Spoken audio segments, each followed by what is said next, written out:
All right, so you guys have really piled on the articles this week, huh? Looks like we're going deep on the Blue Jays this time. Yeah, seems like everyone's buzzing about Vlad Guerrero Jr. and what's going on up in Toronto. Definitely some serious tension brewing up there. Yeah, contracts, looming deadlines, all those swirling trade rumors. Definitely enough to make a Blue Jays fan sweat, that's for sure. Yeah, no kidding. Well, good thing we're here to try to make sense of it all, right? So, for those maybe not totally glued to the headlines, Guerrero Jr.'s contract is up after the 2025 season. Yeah. But it seems like he's already eyeing that big extension. And get this, he wants it all settled before spring training kicks off.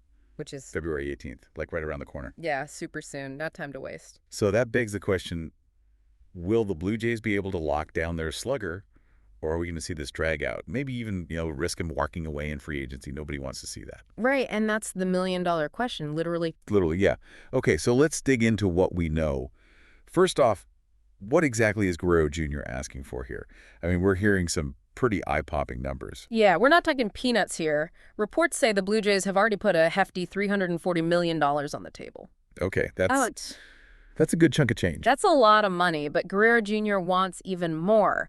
He's reportedly looking for another $100 million on top of that. Well, hold on. So we're talking $440 million.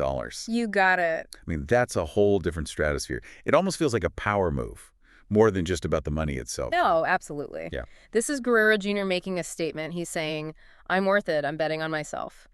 Yeah, he's coming off a bit of a down year, but he's still young, and he knows he's got the talent to bounce back. Okay, so reading between the lines, what's his mindset here? Is this just squeezing every last dollar out of the deal, or is there something more to it? Well, I think it's a combination of factors. There's the financial aspect, sure, but it's also about respect, about solidifying his place as one of the game's elite. And maybe, just maybe, there's a little bit of, I need to see the team's commitment to winning in there too. Interesting. So what are we really hearing from the Blue Jays side? Atkins has been pretty careful with his words. Right, it's the classic "we're committed" line. But you have to look at the context. Remember that comment about how their big off-season spending's basically done? Yeah, I remember that. That tells me they're drawing a line in the sand. Mhm. It's a subtle way of saying, we love Vlad, but we also have a budget to think about. So put yourself in the Blue Jays front office. Yeah. You've got Guerrero Jr.'s deadline looming. Your budget is seemingly maxed out. A&D pitchers and catchers are reporting in a matter of days. What's the play? Give in, hold firm, try to get creative. It's a high-pressure situation, for sure. You've got so many factors to weigh. Keeping your star happy, the team's overall financial health, the message you send to the rest of the clubhouse, the fans. It's like a giant game of chess where every move has huge consequences. And then there's that whole trade wrinkle that Atkins threw in there. He said that if the Blue Jays want to add more talent, it would likely have to come through a trade. Yeah, and that's the part that really makes you think, are they already planning for a future without Guerrero Jr.? Are they maybe scouting potential replacements, testing the waters for a possible trade if they can't reach an agreement? We've seen this movie before, you know? Yeah, totally. Happens all the time. Teams get locked in these contract battles, and sometimes the only way to break free is to make a tough trade. Yeah, tough, but sometimes necessary. Well, to recap, the Blue Jays are in a tight spot here. They want to keep their star player happy, but at what cost? Meeting Guerrero Jr.'s demands could mean breaking the bank and potentially limiting their future flexibility. But on the other hand, if they lowball him, they could risk alienating him and losing him to free agency down the road. It all comes down to who blinks first. What a fascinating situation. It really is. A classic standoff.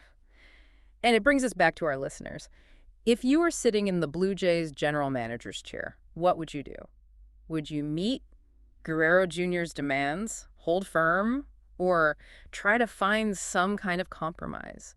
It's a decision with huge implications, not just for the team's payroll, but for the dynamics of the clubhouse, the expectations of the fans, and ultimately, the future of the franchise. Right. And as a fan, all you can do is sit back and watch how this all plays out. It's going to be an interesting few weeks, that's for sure. Who knows? Maybe we'll revisit this whole saga once the dust settles and see how it all shook out. Yeah, definitely worth another look down the road. A lot can change in a short amount of time in baseball. Absolutely. Well, until then, keep those browsers locked on those sports pages, folks. This is one you won't want to miss. Definitely not. This has all the makings of a real blockbuster off-season story. Buckle up, baseball fans. Things are about to get interesting. Can't wait to see how it all unfolds. Me too. Yeah. All right, that's it for us on this deep dive. We'll catch you next time with another stack of articles and another fascinating story to unravel. Sounds good. Until then, See ya. take care.